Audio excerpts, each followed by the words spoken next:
महाराज श्री, यह संसारी प्राणी कोई दूसरा व्यक्ति देख रहा है तो वह पाप से डरता है कि देख ना ले, और कोई देख नहीं रहा है तो छोटी छोटी बातों को लेकर भी पाप करने के लिए तैयार हो जाता है। पाप से डरती नहीं है कि इस पाप का फल हमें भोगना पड़ेगा।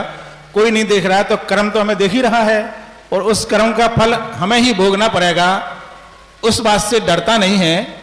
और छोटी छोटी बातों में या थोड़े छोटे सुख के लिए पाप की क्रियाएं लगातार करता रहता है। और धार्मिक क्रियाएं करते भी हैं, तो जैसे रात्रि भोजन का त्याग है, तो इस समय अब 6:30 बजे से लेकर 7:30 बजे तक भोजन चलता रहेगा रात्रि भोजन त्याग वालों का।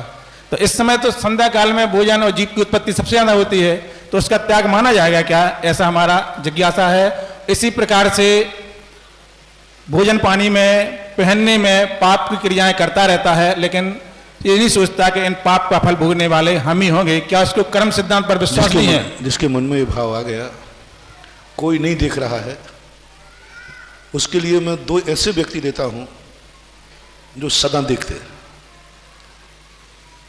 और 2, एक गुरु ने एक बेटो छलों से कहा कि जाओ ये मुट्ठी भर चने खा के आओ जहां कोई नहीं देखता हो। तो एक ने तो कहा कि ऐसी दुनिया में है ही नहीं जहां कोई नहीं, सैटेलाइट लगे हुए, तो उसने तो वहीं खा पी करके भाग गया।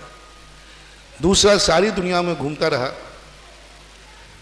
और सब जगह से लौट के आ गया। बोले साहब इस दुनिया में कहीं कोई ऐसा स्थान नहीं जहां कोई नहीं देख रहा हो।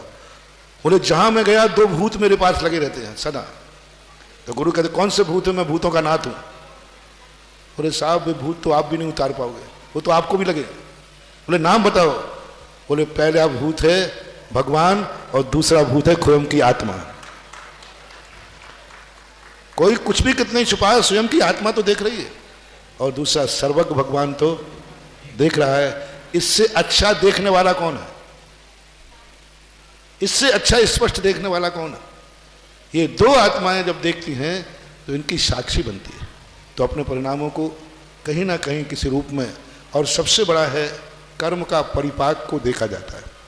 तीसरा संधि काल की जो बात आई कि संधि काल के अंदर जो भोजन की व्यवस्थाएं बनती हैं, ये सब बहाने हैं, निमित्त हैं। अपने आप में भोजन करने का जैन दर्शन मनाही नहीं करता, लेकिन इतना हिंसात्मक कार्य करके संधि काल में भोजन नहीं करना चाहिए।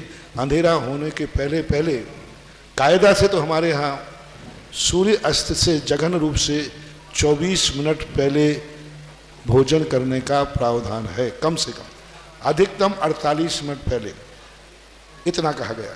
तो इसलिए 24 मिनट पहले इतना ना हो तो सूर्य डूबते डूबते भोजन कर लेना चाहिए, संधि काल में नहीं।